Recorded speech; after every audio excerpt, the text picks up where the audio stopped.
studio. Today we have joining us the former king of Pancrase, featherweight champion, Andy Main.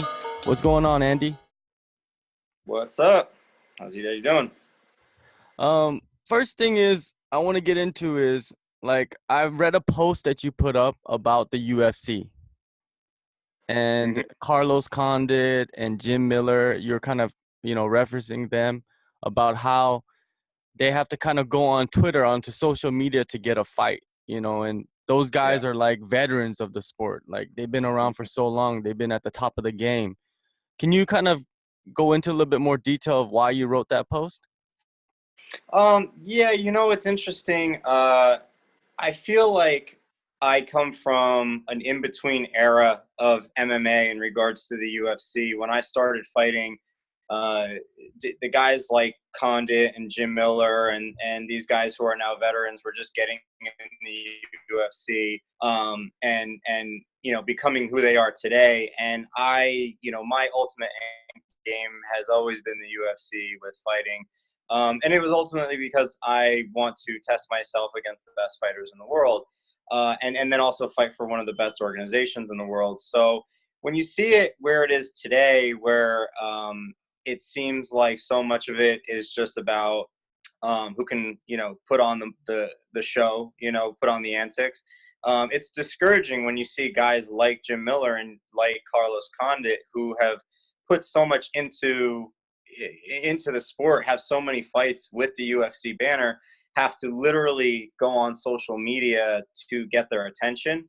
I think uh, it says something about where the UFC is at right now, and it's just kind of disappointing. It's not the same UFC that I used to, be so adamantly in love with and wanting to fight for. I would love to fight for the UFC. I still want to fight for in their divisions at some point in my career, but I accept that it's not the same UFC that I used to follow when these guys were getting started.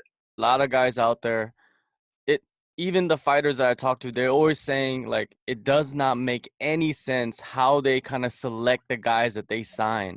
It's almost like you have to kind of have a link, or you have to have a lineage to somebody or a connection to kind of slide in there at the perfect time. You know what I mean? Because I'm pretty sure you're ready to fight anytime. Like if they wanted you to come in on short notice, you would have been down to do that. It's a huge Yeah, opportunity, right? and there were a few opportunities or a few shows where 45ers dropped out, and I made the most sense. And the guys that they pulled in just simply didn't make sense that they were in line in front of me. But what I think the UFC does is they do things on purely an as needed basis. And so, for instance, like if they're in Boston and there's me who has the title and whatever else and has a record and wins over good guys, and then there's somebody else who might be 4-5-0, maybe 6-1. I think that was one of the guys, anybody good, but he was from Boston, so they wanted to put a Boston boy on the card. So he gets picked up, and they don't pick you up for one fight. They pick you up for at least three.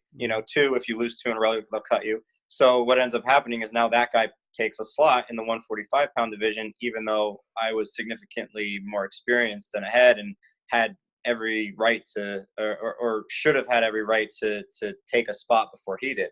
So that happens all the time, especially geographically.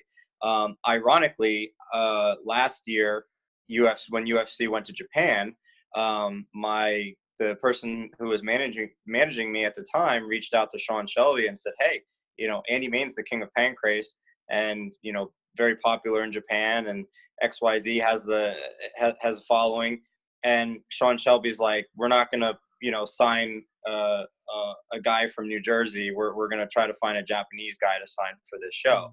And I understand that. I understand wanting to put Japanese fighters on the card, but at the same time, it's like, well, I do have a following in Japan. I understand wanting to get Japanese fans excited, but I have a following in Japan. If you put me against a high-level Japanese UFC fighter in the UFC in Japan, that's a huge fight.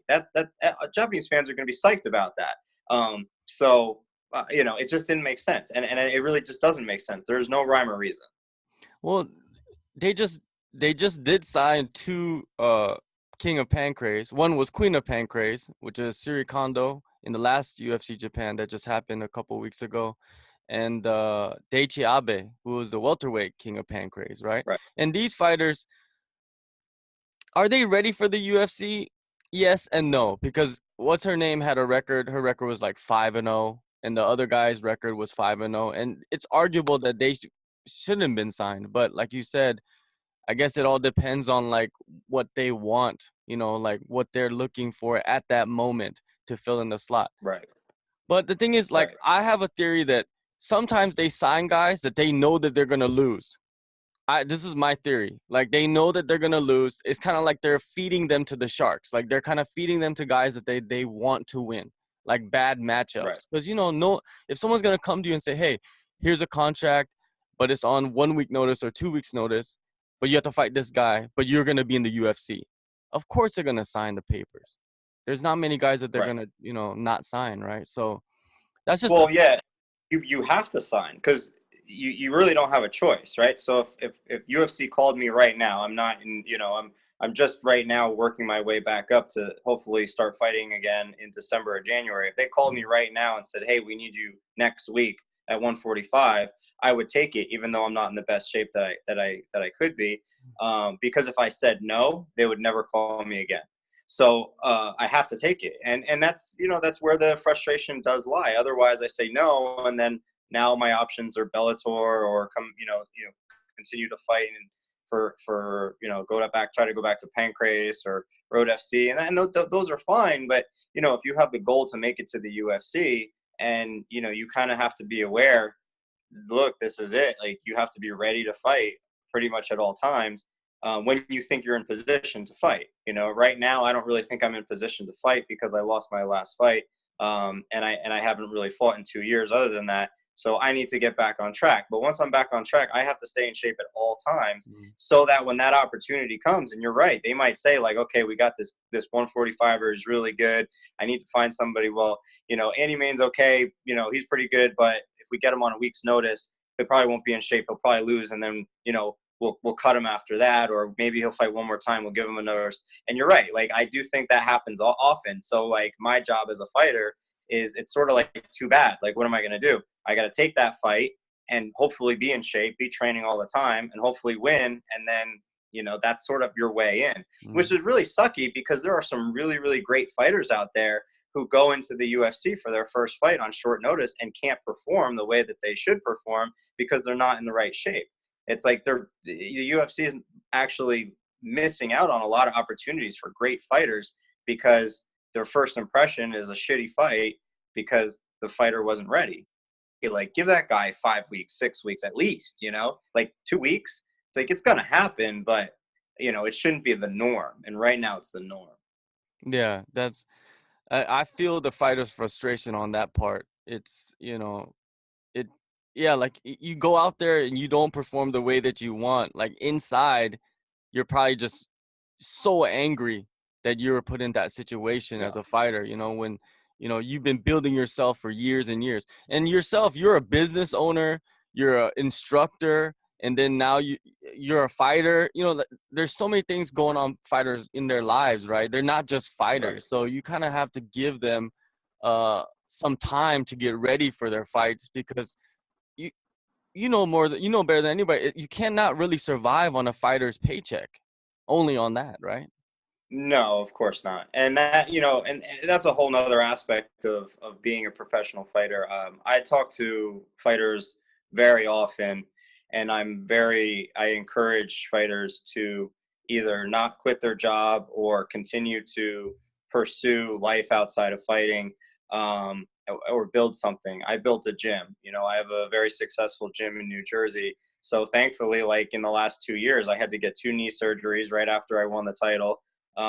And then I had a dislocated rib, and like, I haven't really been able to take advantage of being a fighter. I have made probably lost money overall on being a fighter, but I have my gym to support me, and a lot of fighters need to understand that, like, yeah, it's cool to dedicate yourself to fighting and try to make it as a fighter, but you also have to be realistic about the possibilities of getting injured and whatever else. I use George St. Pierre as an example. George St. Pierre was working a full-time job until he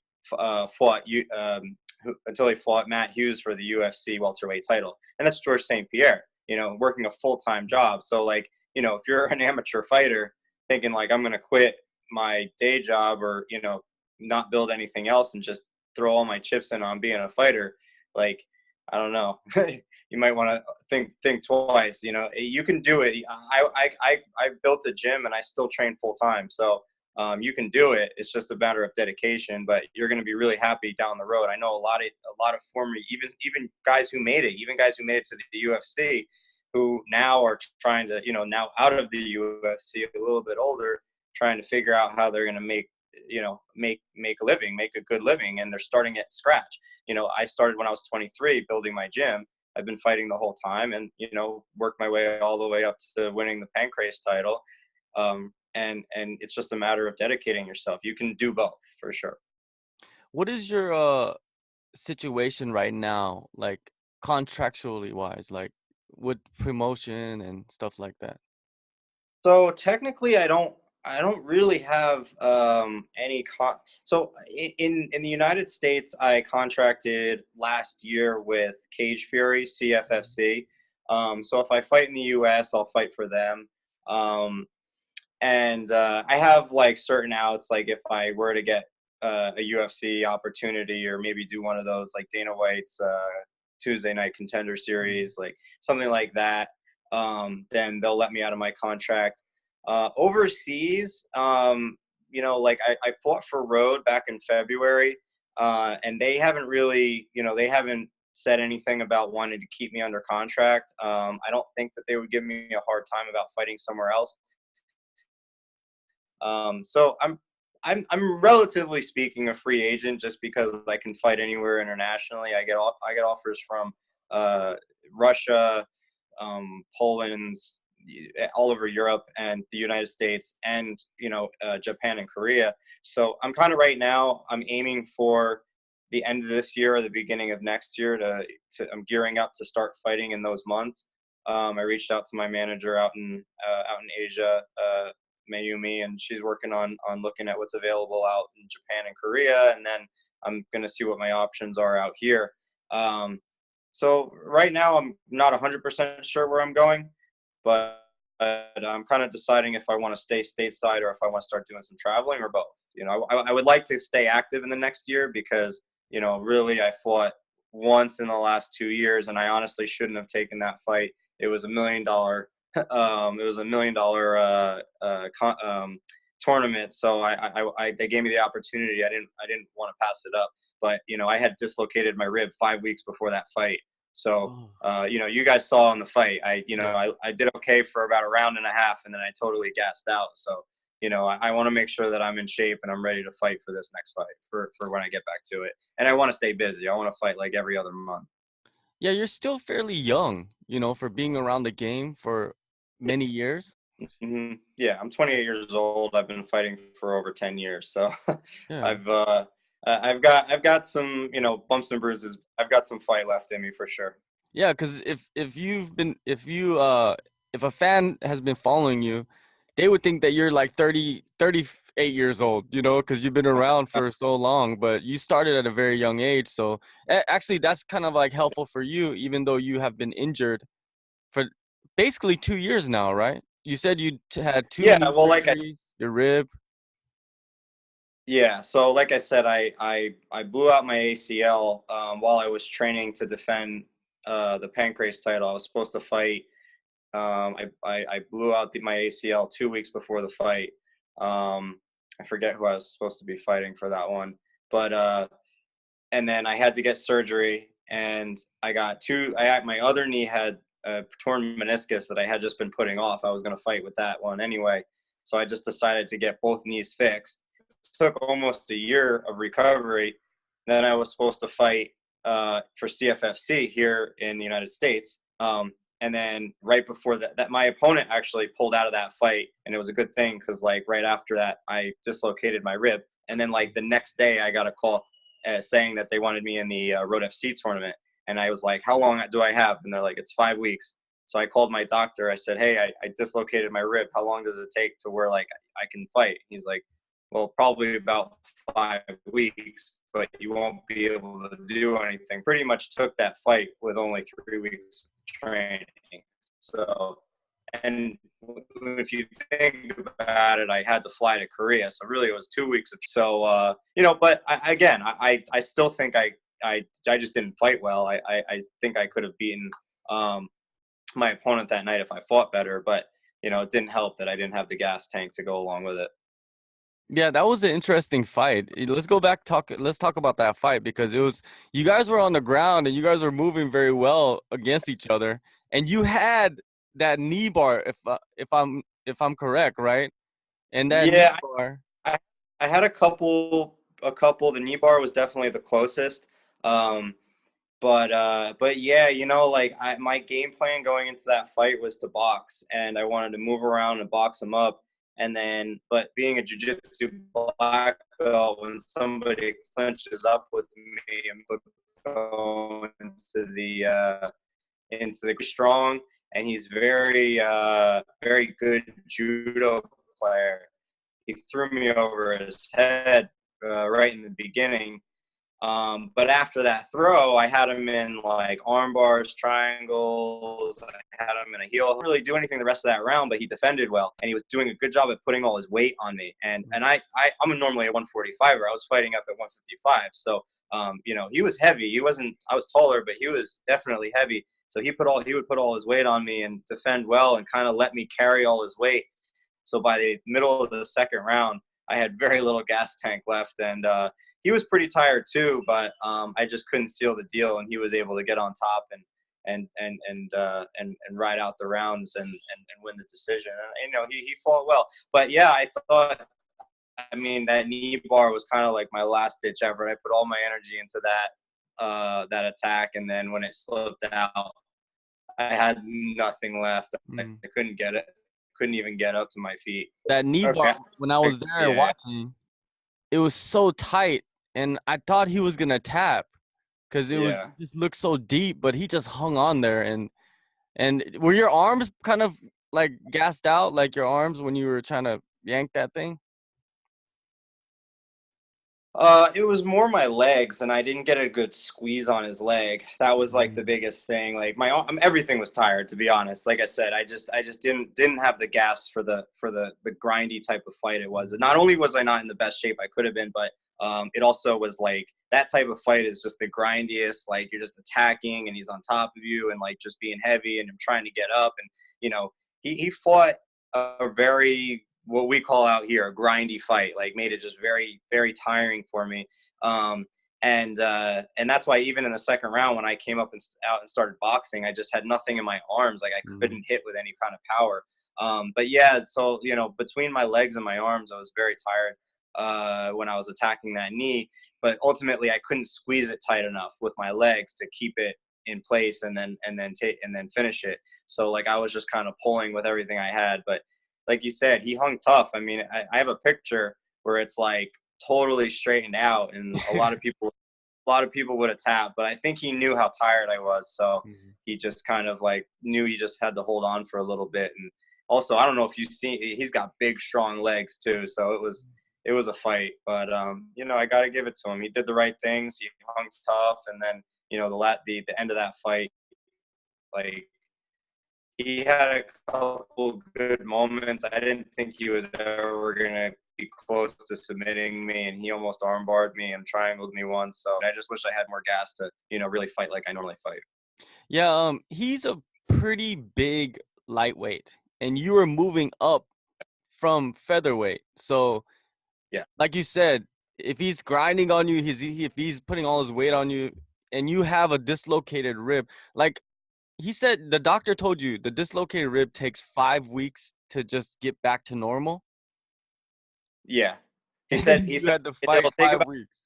5 weeks, 5 to 6 weeks to where like it shouldn't pop back out. So like what was happening was it was popping in and out of place for like 2 weeks. So I couldn't do anything. Like when I say anything, it wasn't like, oh, but you could run. Like I couldn't run. I couldn't even breathe. I could barely breathe for 2 weeks. and then it stopped popping out, and then it healed, and it took about 4 weeks to heal. But I couldn't run until the last 2 to 3 weeks. So that was really all I could do. Even after I started running, I only sparred for maybe 1 or 2 times of hard sparring before it, because I couldn't risk getting punched in the rib. Like I was just doing very light technical sparring with some of my lighter guys.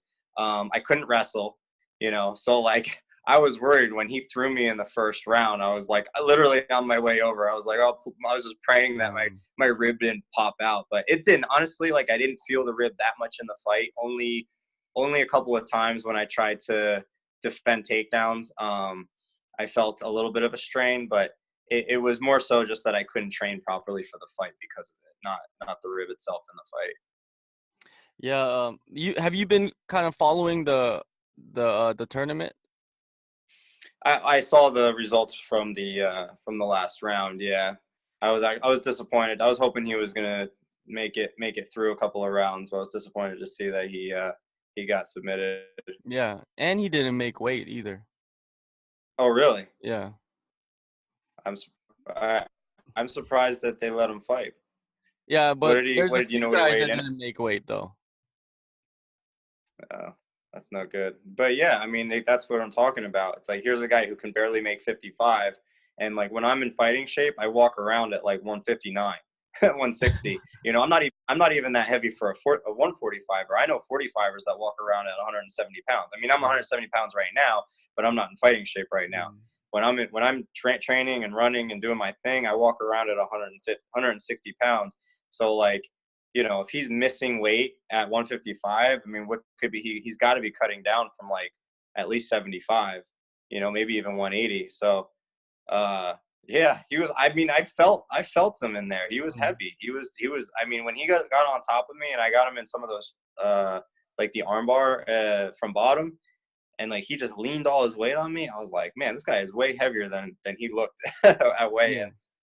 Well, like even Benson Henderson's a pretty big lightweight, and I've seen Benson Henderson, and I've seen your opponent from the tournament, Tang Young Kim, and he's bigger than Benson Henderson. Yeah. So he's a big I've dude. trained.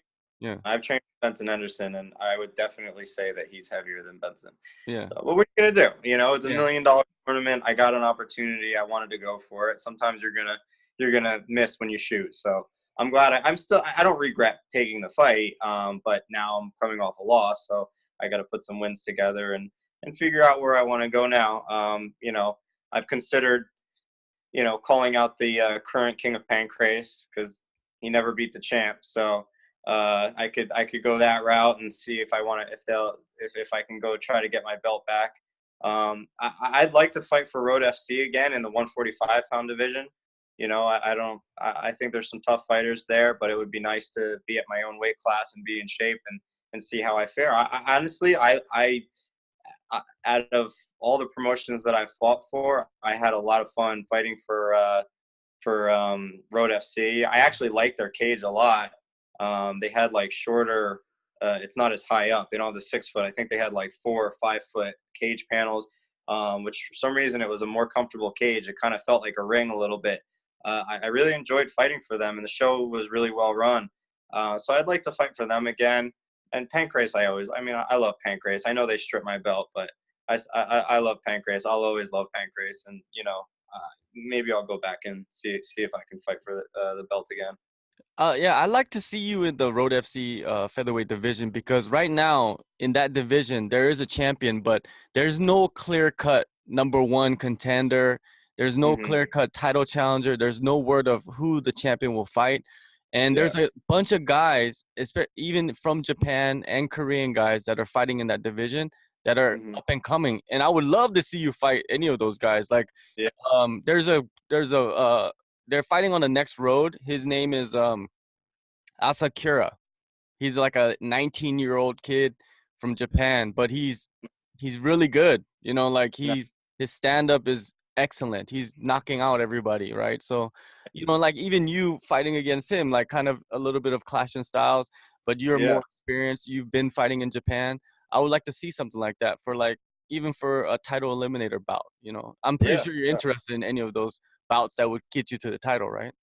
Yeah, definitely. I I think I'm hoping I have an opportunity to fight for them again for sure. I would definitely be interested in those fights. Uh, so yeah, bring it on, whoever. Like I said, I want to get back to it and I want to stay busy. That's my big thing. I don't want to fight once a year. I want to really get back to it and hopefully fight every couple of months. And whether it's for one organization or for a couple organizations, whatever's available. And I want to do stuff that's exciting for me. I love traveling to fight. I did the Japan thing a whole bunch of times. I did the Korea thing once. And like I said, I'd like to be in a different situation going into the fight.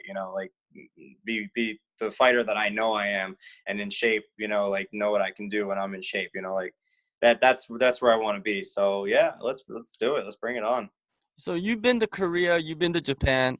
Like, what are some of the differences of those countries? I like to hear this stuff because, like as someone from not from those countries, you go there and you're like, oh, this is kind of weird. This is kind of odd. Yeah. Did you see any? Well, oh yeah, I mean for us, coming from America, it's definitely a different world in a lot of ways. I mean, there's a lot of stuff that's similar. But like in Japan, I mean Korea a little bit, but in Japan, like you have everything's tiny, especially in the city. Like everything's tiny. Like even like when we got to our hotel room, we had asked. I said, "Oh, my coach at the time. I didn't have that much money when I first started fighting there. So I was like, he can just stay with me in my room." And they're like, "No, he can't." And I was like, "What do you mean? Like, in America, like there's usually plenty of room." And like I got there and I was like, "Oh, it's a good thing I got him an extra room because there's no way he can stay in this room." So like stuff like that. I mean, the food was always good in Japan, and there was like a lot of places to eat. But we were stayed right in the city. In Korea, we stayed in a resort outside of the city, which was like about an hour outside. So we didn't really have as much opportunity to explore the city as we do in Japan. And so, like next time, I think I would stay a little bit longer after to explore the city a little bit. And and then the other thing was the it was hard to get like food. Like in Japan, there was like a lot of Italian restaurants and like food that I'm used to eating. Just because I mean I love Korean food, I love Japanese food, but I don't eat it a lot. So like I didn't want to eat it before the fight that Mhm. much.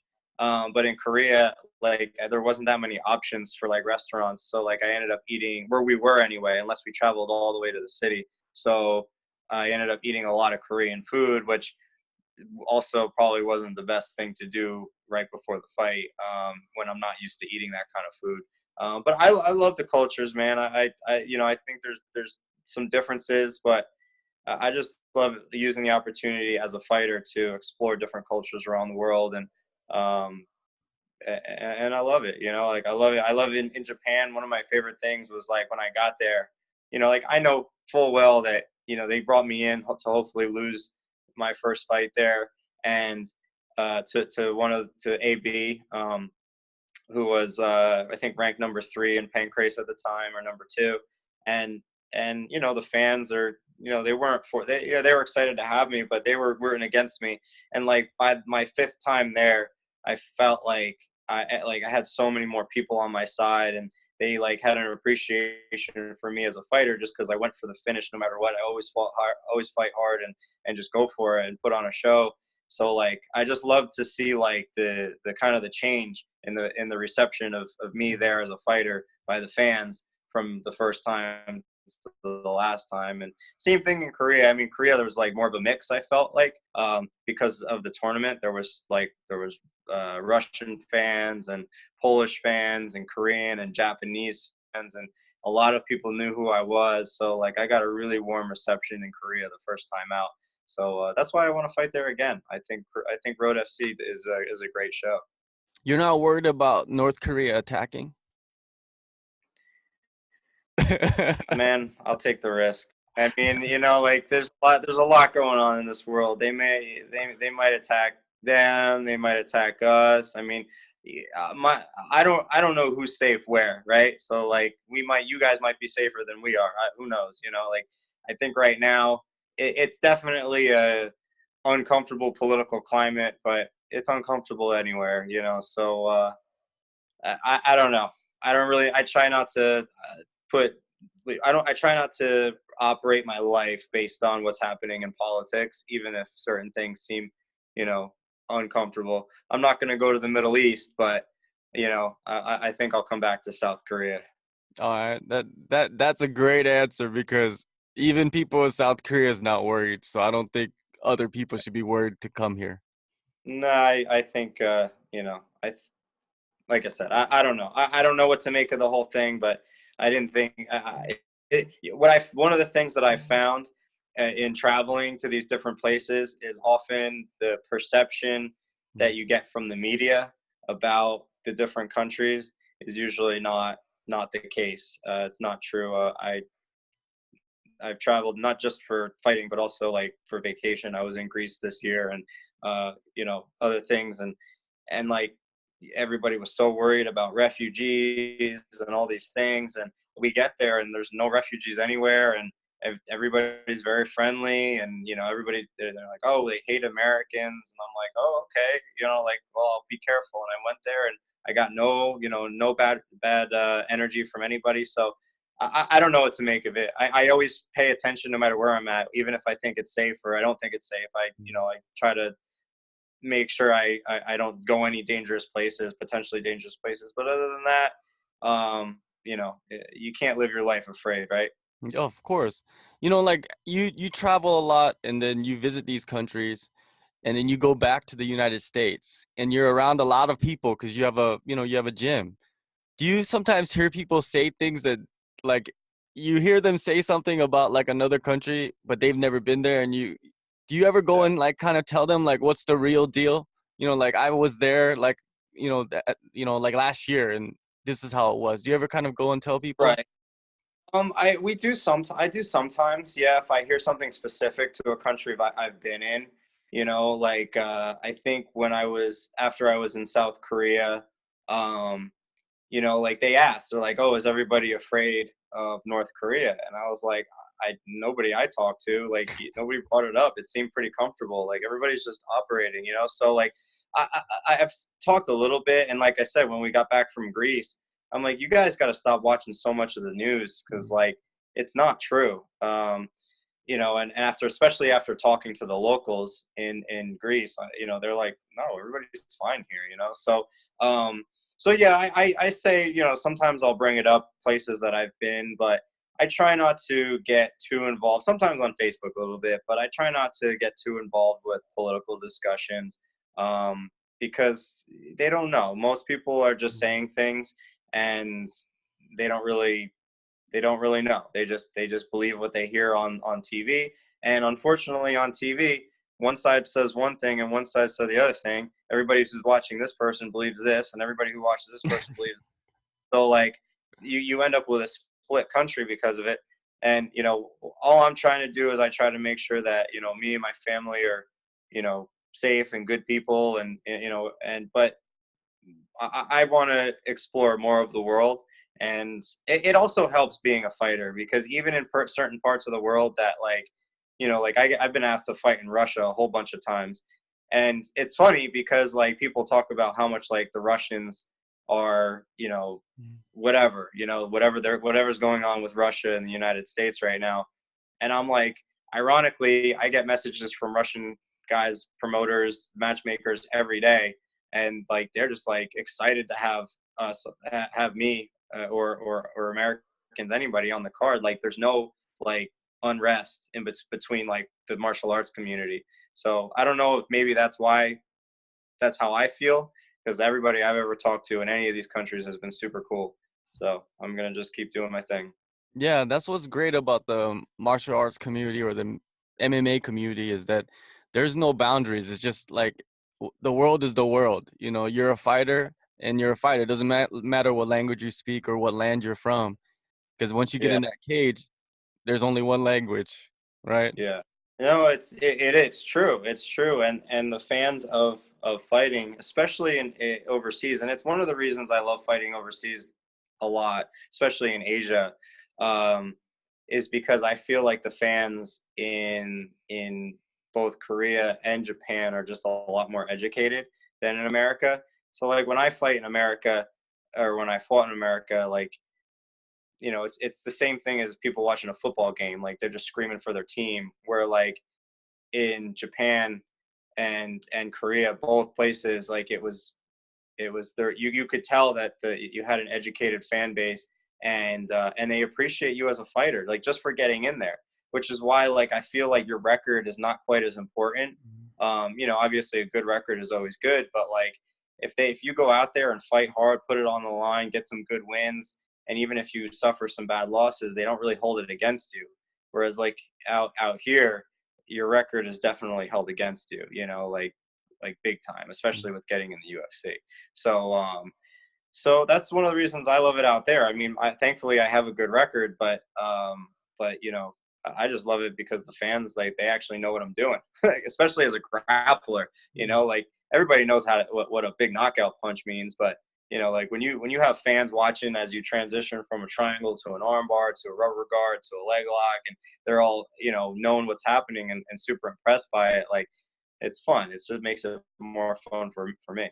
Yeah, I think in Japan and in Korea, the BJJ community is growing so fast. So a lot of those Yeah. people that are practicing jiu-jitsu, they go to those fights, and like you just mentioned, anybody knows a knockout. But when you get to the ground and you're transitioning from one submission to the next, and people are applauding that, I think that is because of the jiu-jitsu community growing.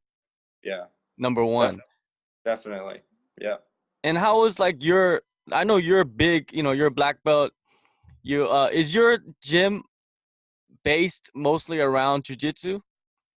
We do a lot of stuff here. So we started with jujitsu and Muay Thai, um, but right now we have jujitsu, judo, Muay Thai, taekwondo, um, mo- jujitsu, judo, Muay Thai, Taekwondo, and then we have fitness classes.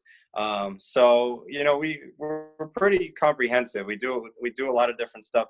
Our biggest program is probably our jujitsu program, but we have everything. Like with the kids, we have jujitsu. We have lots of kids doing jujitsu and judo, and a lot of them doing the Taekwondo. And then the adult program is probably like 2/3 are jujitsu, and the rest is Muay Thai. So a little of everything. We have fighters who just do kickboxing. We have competitors in jujitsu, and we have MMA fighters. So yeah, I tried to be as welcoming, like, to anybody who was interested in doing any kind of martial art. If you were gonna build a fighter, since you're a gym owner, you have a lot of young kids, you have teenagers, you have adults. If you're gonna build a fighter, which two classes would you start them in your academy? Um, I think, like, depending on the age, I think if they were younger, I would start them in jujitsu and judo. Um, we don't have wrestling here. Wrestling's really good too, but we do a lot of wrestling in our jujitsu programs. So I would probably say jujitsu and judo at first if they're really young, and then when they're a little bit older, pick up some more striking. But honestly, all of it's important to develop a grappling base, and I think that you can develop your grappling when you have wrestlers or judokas and guys who have been grappling since they were like very young, like 5 or 6 years old. They have such a huge advantage over people when they're a little bit older. Whereas like striking, like I feel like you can become a pretty good striker when you start like in your teens. As long as you're putting time into that. And the other thing is too is there's only so much time in the day, and in the week, especially of a kid. So like I'd say I would really try to develop their grappling and start developing their striking a little bit later on if I had to choose. But if I didn't have to choose, I would suggest that they do everything, as long as they're getting enough training of each individual martial art. Yeah, that would be kind of tough, like better than anybody. It's when you're doing so many different things, it's very tiresome, and kids, they have Yeah. energy, but they can't. It's hard for them to do every single thing, right? Yeah. No, it is, and you want to make sure. Like, I think that as time goes on, you're going to have a lot more fighters who started when they were young who are very good at everything, but you're going to have a lot less guys who are like masters Mhm. of of jujitsu. Like my brother, for instance, he focused on jujitsu. He fought like twice, but he focuses on jujitsu. He competes in jujitsu. So like his knowledge of jujitsu is so much deeper. So like even him, like he doesn't even really train MMA that often, but we'll have pro fighters come here and he'll spar with them and Mhm. he'll take them down and submit them easy because some very high level fighters because he's such a master at jiu-jitsu. So I think that when you have somebody who's proficient at everything but masterful at a couple things, maybe even one or two things, that you're going to have an advantage down the road, as long as you're doing everything, because you have to be able to fight the whole game. Like you have to be able to fight off your back. You have to be able to stay on top sometimes. You have to be able to box and kickbox. So like it's tough. You can't do everything as much as you need to become a master at everything, Mhm. unless you're training like 3 times a day every single day, which then you're going to burn yourself out. So it's a tough game to play, but I think that a form of takedowns, wrestling or judo, um, I think submission grappling, jujitsu, and I think a form of striking is important. There's this guy in China, right? Right now, Hmm. he adopts kids. He adopts kids, like children, Yeah. and these children have no parents. They're just stuck in a foster home basically with like Uh, hundreds of other kids. So he goes in there, and he's adopted like 100 kids so far. And mm, what he does is he adopts them and he trains them in martial arts. They don't wow. go to school, nothing. They just practice martial arts every day. Wow. And he has 100 of these kids. And the government is actually giving him money. They're supporting him to, Yeah. basically create this army of super martial artists. And he's been doing it for, Right. I Right. think, 10 years now. And a Wow. lot of these kids are teenagers, right? So, Mm. like, do you think that's healthy to have someone, you know? Uh, I don't think it's the best for the kids. It may be a better situation than they would have been in, Mhm. if they were like on the street or something. But I think that hopefully they're getting some kind of an education, learning to read and write.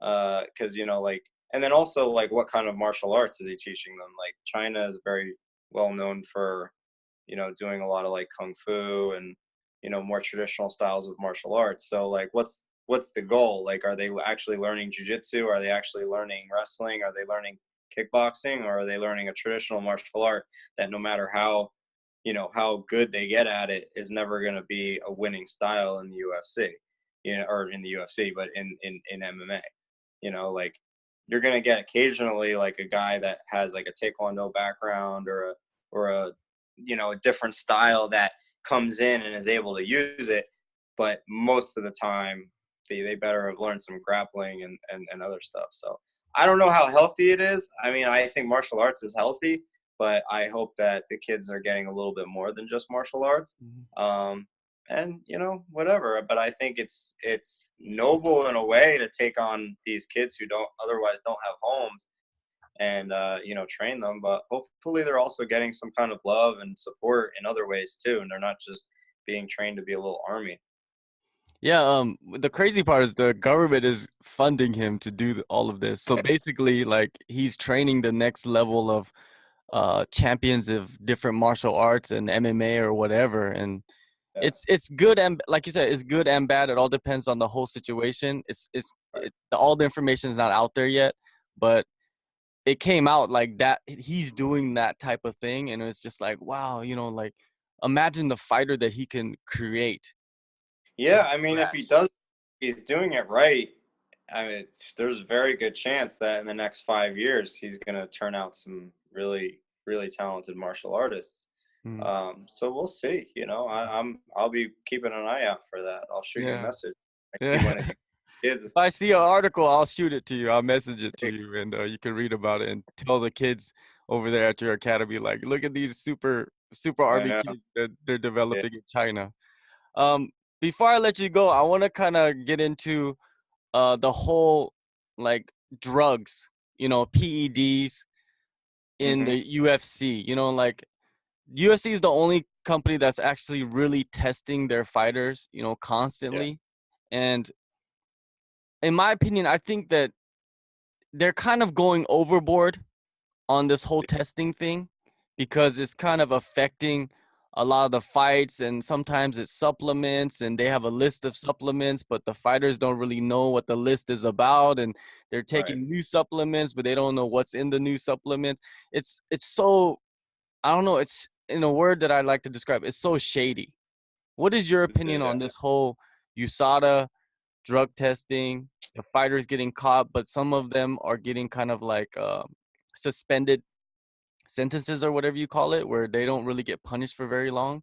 What is your opinion on all those things? Well, right. I mean, I think it has to be very. I think it should be much more cut and dry, much more easy to understand for fighters, and the penalty needs to be much simpler. Like it shouldn't be something where like somebody gets popped and then there's like a vote and they say, okay, we're going to suspend him for 3 years. And then somebody else gets popped and there's another vote and they're like, yeah, we'll suspend him for 2 weeks. Like, it doesn't make sense. So I don't know that much about the actual systems and processes that they use to do this. And it is unfortunate that so many guys are getting caught, are getting popped with these drugs. Um, I really don't know what the right answer is, because the right answer I would love. I think it's important that it is addressed. Fighters shouldn't be able to use drugs to fight. And the reason, my argument has always been that when it comes to professional fighting, it's a fight. It's a contracted fight, right? So I'm signing a dotted line saying I agree to fight you under these pretenses, and those pretenses are that it's you and me as regular human beings with the same advantages and disadvantages. We can drink the same water and the same this, like the same that, and it's going to come down to who worked harder and who's better, who's got the better skills. Whereas if if that wasn't the rules, right? If there was no rules and then I knew how I was going to fight somebody wanted to fight me, well, I might bring a bat, right? Because I might have a better chance of winning with a bat.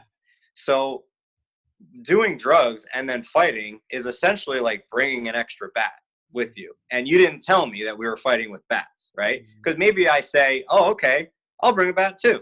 Maybe I'll say, oh, you're going to do steroids? Well, tell me what you're doing so that I know I can look into it. And if I want to do it, I can do it. And then I'll sign and we'll say, okay, we can both do these drugs, right? The problem is that you didn't tell me and you didn't tell anybody else.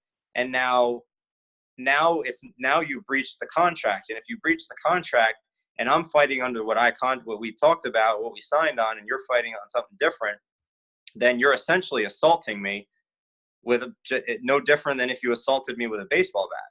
So in theory, I should have the ability to press charges against you if that happens. So I do think it's very important, and that's my perspective of it.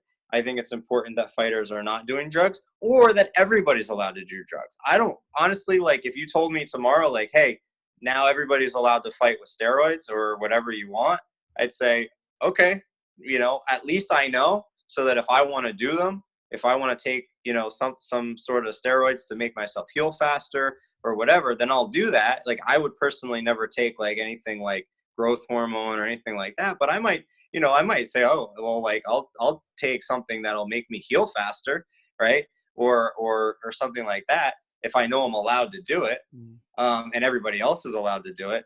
But that's the problem. It's got to be nobody or everybody. And then I think you're right with the commissions. They're basically like, picking and choosing how they punish people and there's no consistency. And if there's no consistency, then nobody's going to respect the law or the rules. And if they don't respect the law or the rules, what's the point of having them? So I think it's an issue on both sides. I think fighters do need to be more held responsible for fighting on steroids or on, on drugs. I don't think weed and stuff like that should be on that list. It shouldn't, should be totally irrelevant. But like performance enhancing drugs, I do think it's important to address, but it does have to be fair and consistent. It can't be this like pick and choose who gets punished and how they get punished and when they get punished. It's got to be like, this is how it is. Just like the weight cutting thing. It's the same thing with the weight cutting thing. If you miss weight, you should get fined and you should get suspended for X amount of time. Everybody gets the same exact thing.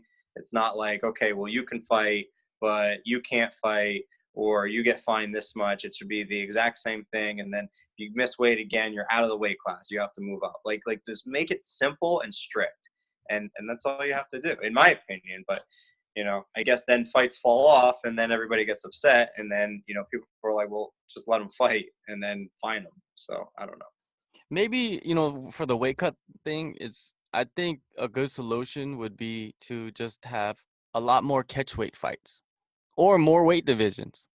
I think that those options are definitely are definitely good. I think, the hard part is the titles, right? So like more weight divisions could be good, but you kind of don't want to water it down. It's part of the problem part of the reason that boxing became so unpopular is because there's a million weight classes. Nobody knows who any of the champions are, like except for the big. Only people know are the ones that were very famous.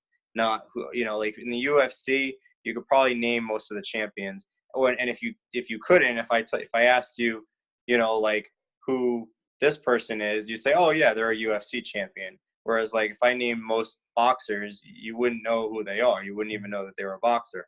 And that goes for most situations. So I think more weight classes could help, but not too many. And catch weight fights, if they're not like title fights or number one contender fights. Yeah, I mean, do a catch weight fight. But I do think it's important that when somebody does miss weight, there's a very strict policy. I think that like when I fought in Japan for Pancrase, if you missed weight, they didn't let you fight. I mean, I don't know if they've changed it, but like there was a couple of people that like didn't make weight and they're like, okay, like what's my fine? And they're like, what are you talking about? Like go make the weight. And they're like, no, I can't cut any more weight. And they said, okay, you're not fighting. And it was as simple as that. And I said, wow, like why don't more promotions do this? If you miss weight, you don't fight. And then if you miss weight again, you're not even allowed to fight at this weight class again. And if you miss weight a third time, you can't fight for us at all. Like make it simple and people will not miss weight. The problem is that like when I'm 2 pounds away and I'm struggling and I'm, whatever, and all I know, well, like, okay, I can miss weight and I'll get fined a couple $1,000, or if I'm making only a couple $1,000, I'll get fined a couple $100, whatever. I'll eat the fine as long as I don't have to cut any more weight. And then I miss weight, but they let me fight anyway. So what lesson did I learn? I learned that I can not make weight and still fight and feel better than if I cut the extra 2 pounds. So they got to do something about that and the drug thing. Yeah, the catch weight, to me, you would have fighters fight each other that might never get a chance to fight each other. If you did add the catch weights, like you said, no, if it's not a title eliminator, if it's not a number one contender or whatever, it's not a title fight, why not have more catch weight fights? You'd be able to put together better fights all the time, don't you think? Yeah, for sure. I mean, I think there's situations now where like fighters go up a weight class to fight when like it would have made more sense to meet halfway, but instead one went all the way up and then one's coming only so far down. But yeah, I think there's a lot of opportunities for that.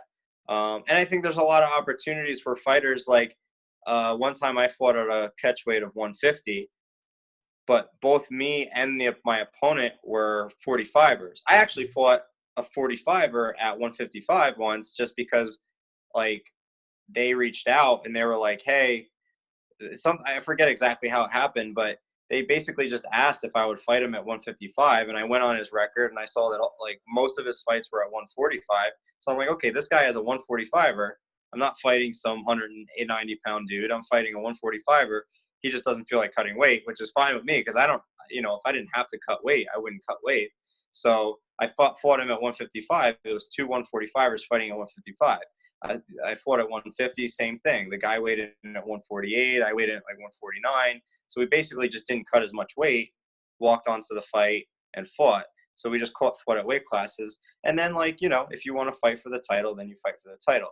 The primary thing, though, is that, like, if somebody is going to fight for the title, they should have to have a certain number of wins at 45 or at that weight class, because then otherwise it's like, well, you know, you don't know for sure if he can make the weight if he's not making it regularly. So, so it's important that you are fighting at the weight that you want to fight for the belt if you're getting close to the belt. Like maybe it's like top 10, you know, top 10 fighters have to fight at the weight class. Everybody else, you fight wherever you want pretty much. I don't know. All right. Well, Andy, thank you for your time. And to the listeners, if you're in New Jersey, go to Pure Mixed Martial Arts, take a class. You know, he's a great instructor. You did a seminar when you were in Korea, or your brother did a seminar, right? When you guys were in Korea? And we did one in Korea. I think we did. We've taught in Japan. In Korea, we did some training and probably taught a little bit, but I don't think he did a seminar. Not this time. You guys do seminars, right? Yeah. Yeah. So if someone's listening, you want Andy or his brother Mike to come and do a seminar, hit them up. You know what I mean? Like they're open. You're targeting yourself. What's up? Yeah, I was gonna say, if it's international, all you gotta do is pay our way. You know, if you pay our flights out to different places, we'll teach a free seminar, and you know, and just hang out with everybody in town. Like I said, like our gym does good, so we just like to travel around, you know, and it's nice if we can get a couple plane tickets. It's good enough for us. Damn, hey, I know a lot of people would be down for that. So, you know, yeah, hit them up. Yeah. Like you're targeting yourself end of the year, beginning of next year for your next fight. And yeah, thanks for your time, Andy.